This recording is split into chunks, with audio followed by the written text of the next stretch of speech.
Welcome to my channel! Learn with Teacher Ali!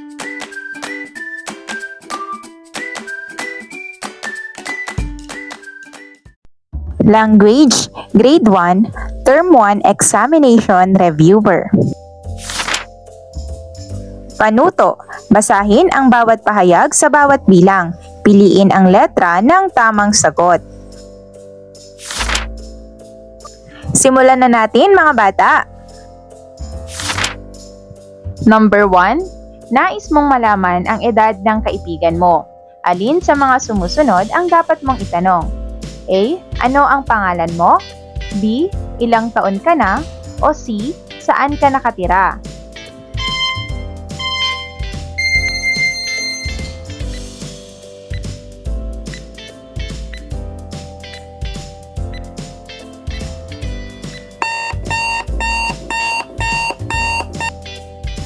At ang tamang sagot ay letter B.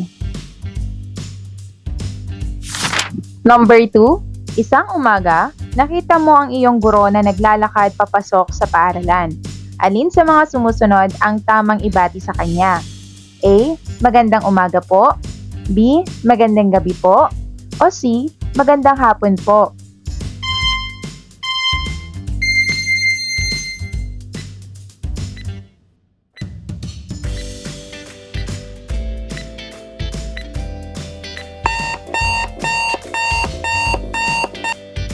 At ang tamang sagot ay letter A.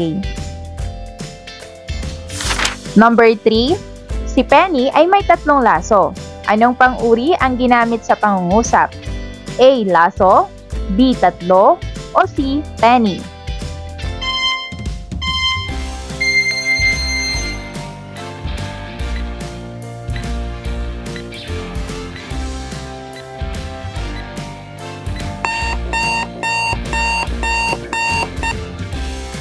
At ang tamang sagot ay letter B. Number 4. Alin sa mga pares ng salita ang magkasalungat? A. Bata matanda. B. Asul bughaw. C. Upuan silya.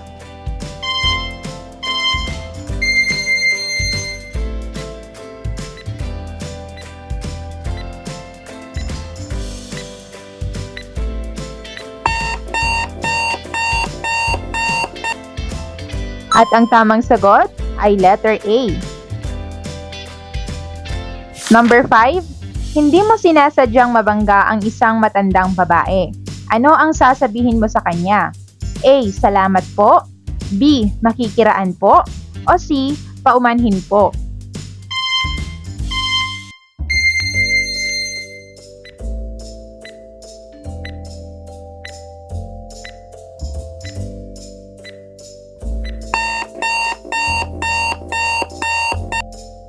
At ang tamang sagot ay letter C.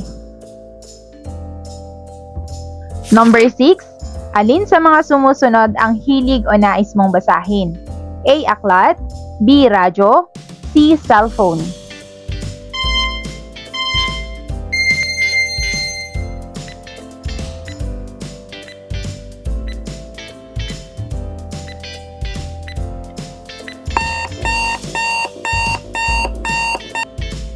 At ang tamang sagot ay letter A.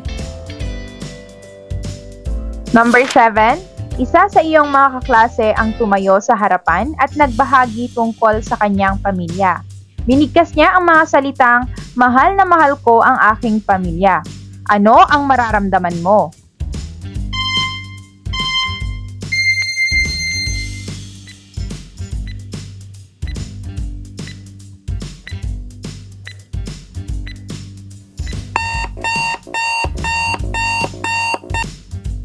At ang tamang sagot ay letter B.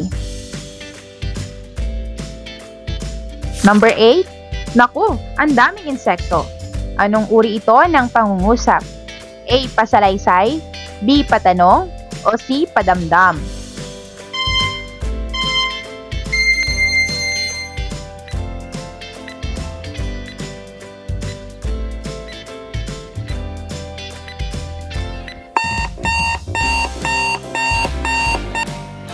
Ang tamang sagot ay letter C. Number 9, niregaluhan ka ng iyong kaibigan sa iyong kaarawan. Alin sa mga sumusunod ang dapat mong sabihin sa kanya? A. Buti naman at may regalo ka. B. Maraming salamat. O C. Walang anuman.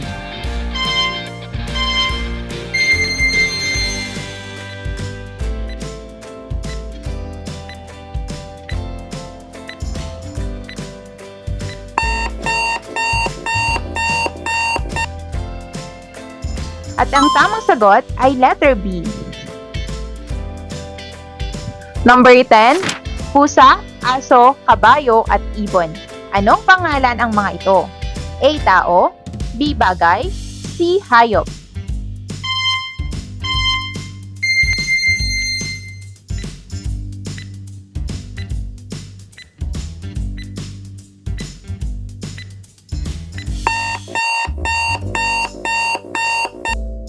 At ang tamang sagot ay letter C. 11. Ang mga sumusunod ay ang naidudulot sa atin ng pagbabasa ng kwento at iba pang tekstong babasahin maliban sa isa. A. Nagbibigay aliw at kasiyahan sa atin. B. Nagbibigay ng kaalaman.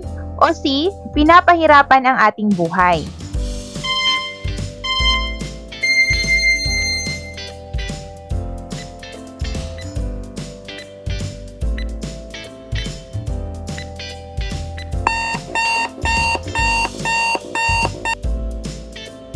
At ang tamang sagot ay letter C.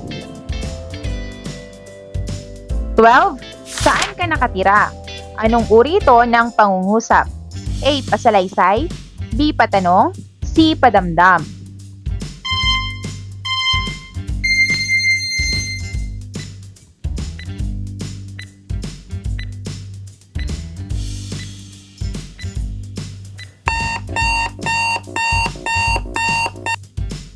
At ang tamang sagot ay letter B. 13. Nagpasalamat ang iyong kaibigan sa iyo sa pagsama sa kanya. Anong nararapat mong isagot sa kanya? A. Walang anuman. B. Paumanhin. O C. Tuloy po kayo.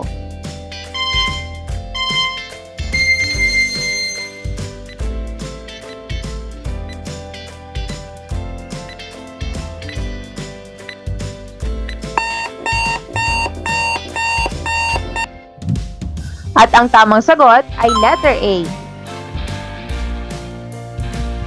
14. Ang mga sumusunod ay posibleng sanhi ng pagbaha maliban sa isa. Alin ito? A. Pagtatapon ng mga basura kung saan-saan. B. Pagtatanim ng mga puno at halaman. O C. Pagpuputol ng mga puno at halaman.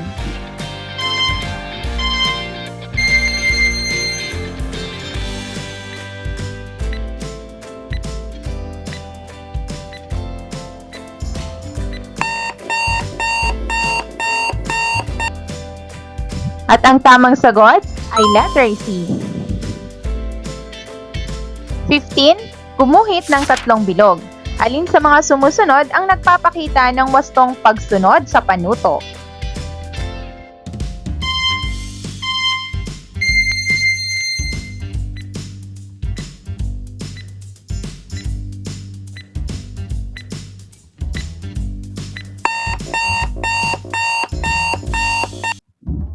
At ang tamang sagot ay letter C.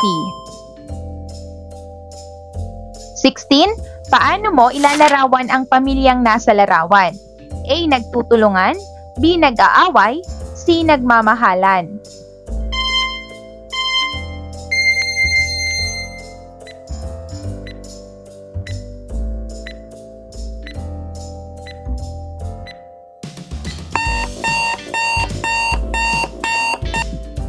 At ang tamang sagot ay letter C.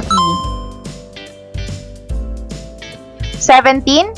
Alin sa mga sumusunod ang hindi nakaayos ang pagkakasunod-sunod?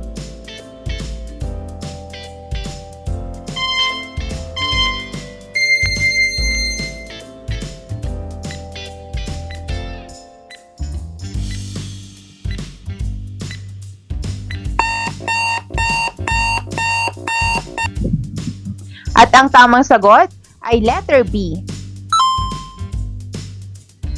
18. Ano ang kahulugan ng simbolong ito? A. Bawal magkalat dito. B. Bawal pumitas ng bulaklak. O C. Bawal tumawid dito.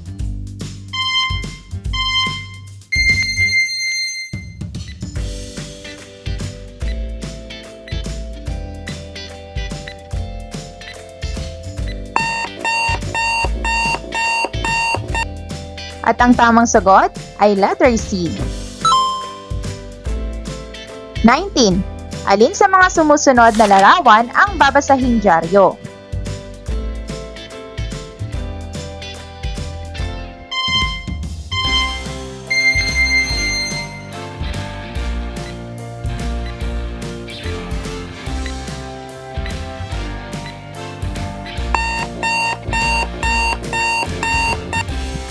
At ang tamang sagot ay letter A. 20. Ano ang kahulugan ng salitang I am sorry? A. Maraming salamat. B. Patawad po. C. Ayoko na.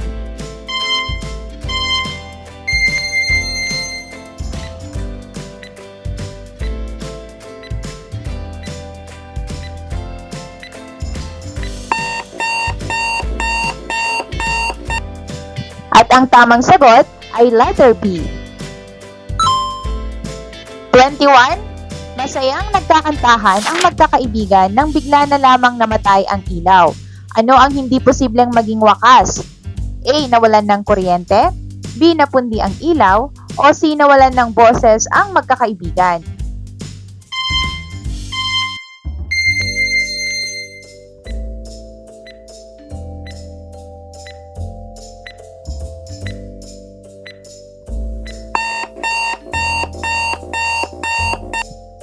At ang tamang sagot ay letter C. 22. Ano ang kahulugan ng salitang thank you? A. Umalis ka dyan. B. Maraming salamat. O C. Galit ako.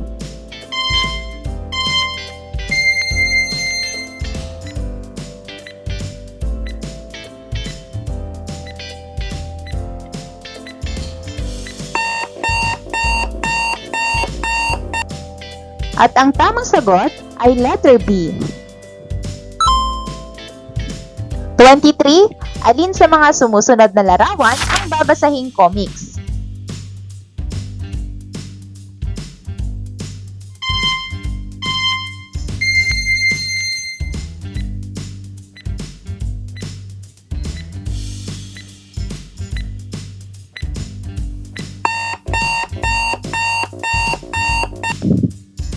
At ang tamang sagot ay letter C.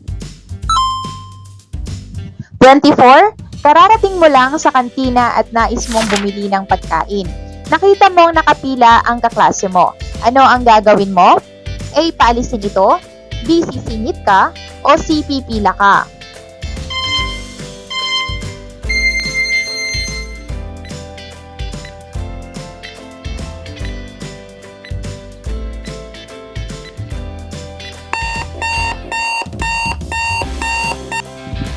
At ang tamang sagot ay letter C. 25. Wow! Ang ganda naman dito sa museo. Ano kaya ang nararamdaman ng nagsasalita? A. Masaya. B. Malungkot. C. Galit.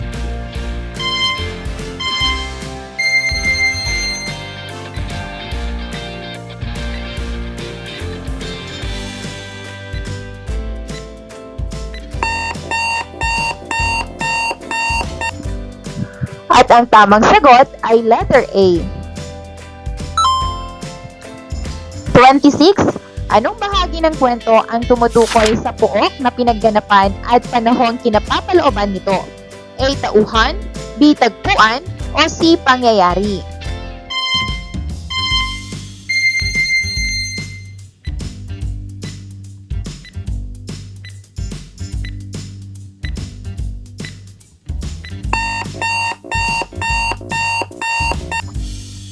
At ang tamang sagot ay letter B. 27. Paano mo muling ikukwento ang nabasang teksto? A. Sa pamamagitan ng pag-unawa sa tekstong binasa. B. Sa pamamagitan ng pagsusulat ng kodigo ng mga pangyayari. O C. Sa pamamagitan ng pagbabago ng nilalaman ng teksto.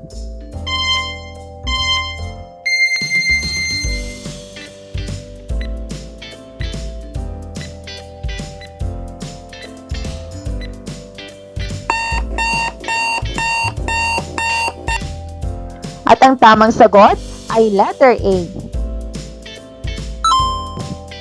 28. Nais mong sumali sa nilalaro ng mga kaklase mo. Ano ang sasabihin mo? A. Maaari ba akong sumali sa inyo?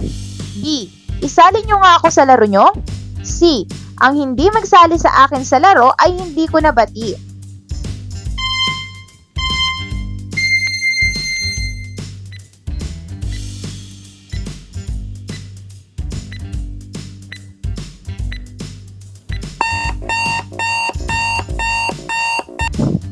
At ang tamang sagot ay letter A. 29. Masayang lumalangoy ang mga bata sa dagat. Ano ang kilos? A. Masaya, B. Bata, C. Lumalangoy.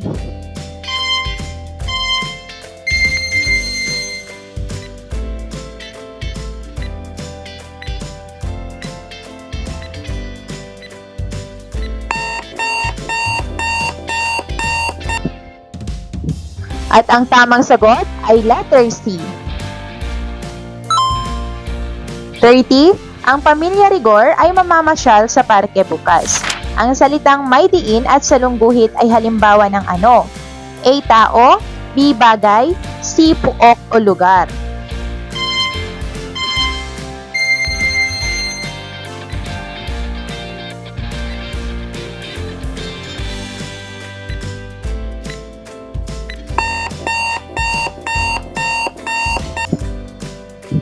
At ang tamang sagot ay letter C. Good job, everyone!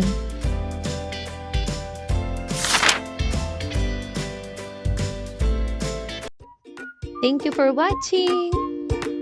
Also, don't forget to like, share, subscribe, and click the notification bell for you to be updated on our latest videos. See you on our next lesson. Goodbye!